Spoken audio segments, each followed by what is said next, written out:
Magandang araw sa ating mga kababayan from Luzon, Visayas, and Mindanao at saan mang panig ng mundo. Ito po ang inyong lingkod, ang Munting Tinig ng Ordinaryong Filipino. Welcome po sa Munting Tinig Channel. Ngayon, ang pag-uusapan po natin, ito pong alaman ng mga expose ni Saldico, yung mga rally na ginagawa ngayon ng Iglesia ni Cristo at ng panawagan ng kampo ng mga Duterte na bumaba na ang Pangulong Bongbong Marcos sa pwesto para i-assume ni Sara Duterte ang presidency. Unahin natin, walang impact. Right? Yung pangalawang video ni Saldico, abay, akala natin matindi yung pasabog. Yun pala, madali lang naman pala madibang. Nag-prepare ng malita, may mga price tag pa. So yun po ang desperado, yun po yung guilty. Ang guilty, yun ang nagpaparatang sa ating mahal na Pangulong Bongbong Marcos. Dapat, nagrepresenta lang naman kayo ng isang maleta, dapat yung maleta na puno ng pera. Yun, dapat ang ipinakita nyo, hindi yung maleta na di natin alam kung siupaw ba, siumay ba, o kung humba ba yung laman. Ang mga Duterte Dayad supporters naman, paniwalang paniwala. Ito na yung mga maletang sinasabi ni Gutesa. Ito na yung maleta na idiniliver kay Martin Romualdez at kay Pangulong Bongbong Marcos. Katangahan po yan. Gumagawa lang naman kayo ng script, hindi pa maayos. Madali po kayo mabubutasan basta minadali ninyo ang inyong script. Marirealize ng tao, ano ito, puro kasinungalingan to . Oo nga naman, dapat lahat ng ebidensya ipresenta sa korte. Hindi na, magsabi lang, okay, ito yung mga maleta, turo ko corroborate. Ibig sabihin, pinaghandaan, no, na magsalita itong si Saldico na may relasyon sa sinabi ni Gutesa, ang peking witness ni Rodante Marcoleta, na miyembro ng Iglesia ni Cristo na ngayon nagrarally dahil naghahanap po sila ng kapayapaan. Ang payapa ng bansa natin, Diyos ko, peaceful rally for transparency. Pero kung hindi na pornada ng intelligence, hindi nalaman ng gobyerno, siguro kung ano-ano na yung mga pinagsasabi nila. Sumabalik tayo dito sa sinasabi ni Saldico. Kayo na mga naniniwala kay Saldico, nakakatawa kayo. Nagsabi, okay, sige, ito po yung mga listahan. O ito po yung mga maleta. Hindi po nakita kung ano yung laman ng maleta. So, ibig sabihin, kung may ginawang kasalanan itong si Saldico, guilty siya kasi inamin niya. Pero, ang paglingkod siya sa Pangulo ay nakakaduda. Walang basihan.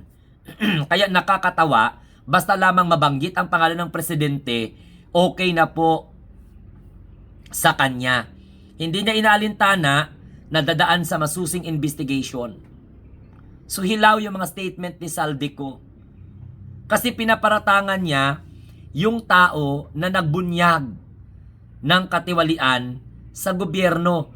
Hindi lamang ngayong administration, hindi lamang sa kanyang administration, kung di po ay what we call this sa mga nakaraang administration. So dapat, bago kayo maniwala, doon po sa part 2 na video ni Saldico, dapat tandaan po ninyo kung consistent ba yung kanyang mga sinasabi.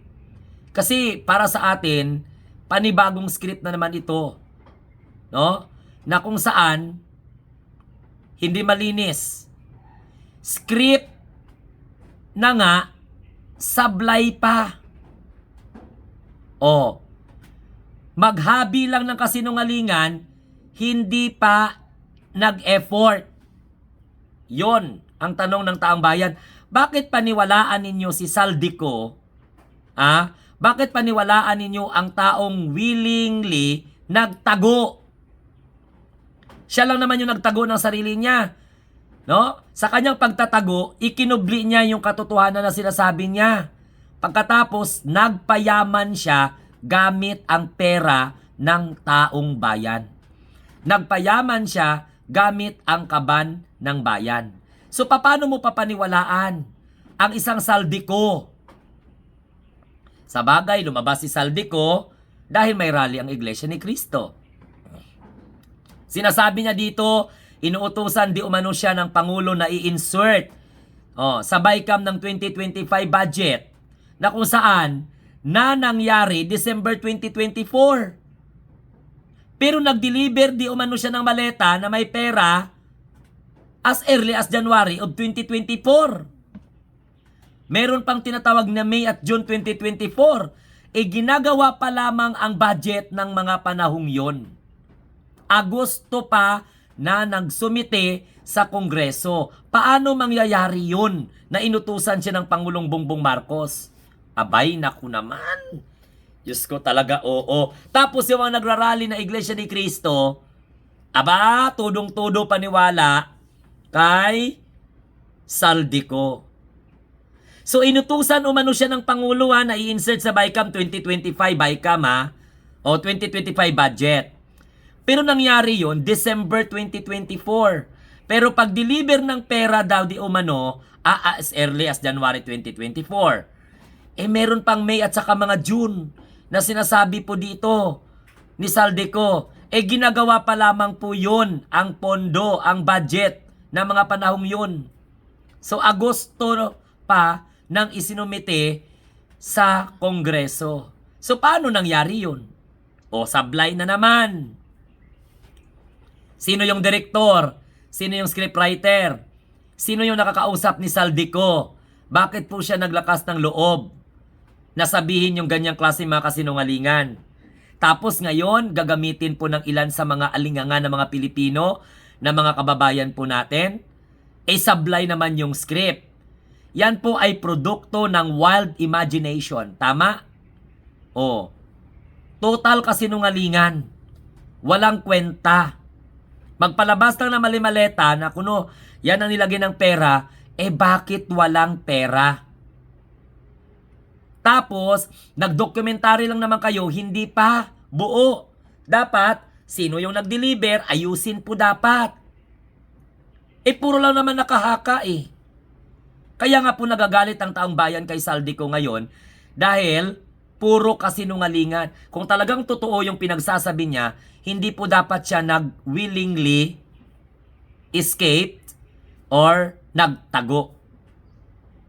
Hawak niyo naman kaya yung ebidensya. No?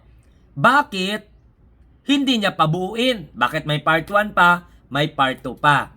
Para yung mga naguguluhan, nagdududa na okay, hindi na lang kami sasali sa rally, sasali na lang. Yun ang inaasahan ng gumamit kay Saldico. Kasi wala silang ibang gagamitin kundi yung mga kaalyado ng Pangulong Bongbong Marcos.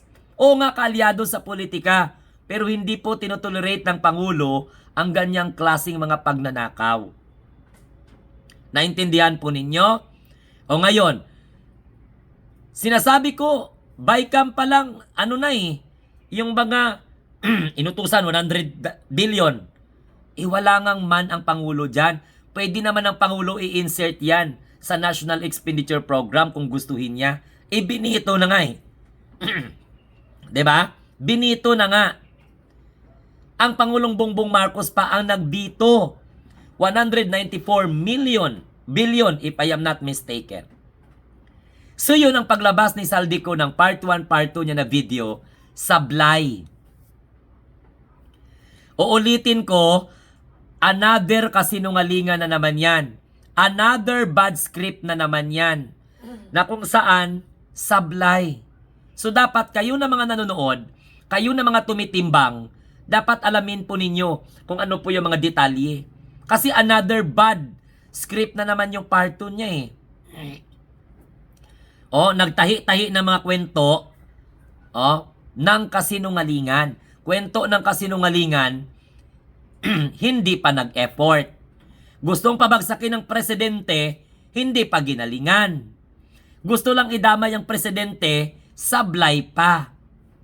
Kaya nga bakit nyo paniwalaan ang isang taong nagtago, nagpayaman, ikinubli ang katotohanan gamit ang kaban ng bayan? Yun. O, kayo na mga Duterte Dead supporters, bakit nyo paniwalaan yan? Uulitin ko sa inyo, yung sinasabi niya na inutusan ng Pangulo, maling-mali. Maling-mali po yun. Nai-insert yung sa BICAM 2025. Maling-mali po yun. Diniliver yung pera di umano na mga maleta-maleta as early as January 2024. Mali pa rin yun. Meron pa ngang May at saka June 2024. Ginagawa pa lamang ang budget. Paano mag-deliver? Na mga panahon na yun.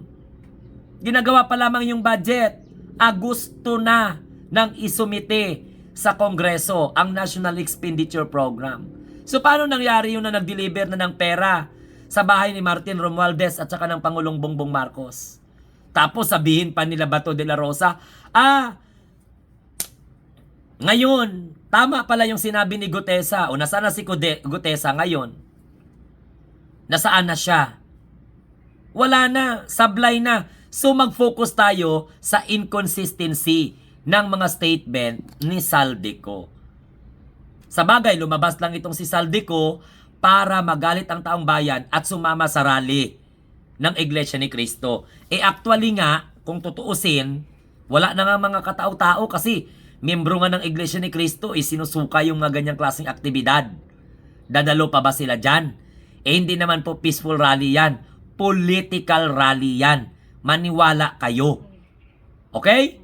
So, maraming salamat sa ating mga kababayan from Luzon, Visayas, and Mindanao. Kung kayo po ay bago sa ating channel, huwag kalimutan mag-share, mag-like, and subscribe. And please don't forget to click the notification bell para lagi kayong updated kung ano man ang mangyayari o gagawin natin sa ating channel. Sa mga nagrarally dyan, good luck sa inyo. Akala nyo dadami kayo dahil sa statement ni Saldico? Galit ang taong bayan kay Saldico dahil niloloko niya ang taong bayan. Siya yung most guilty, magtuturo siya. Kung ayaw niya ng korupsyon, in the first place, bakit niya ginawa yung utos? At imposible na mag-utos ang Pangulo. Ano ka, hilo, Saldico? Buang ka man siguro. Sa bagay, mga tralala-trulalay man ang mga naniniwala sa'yo, Abno.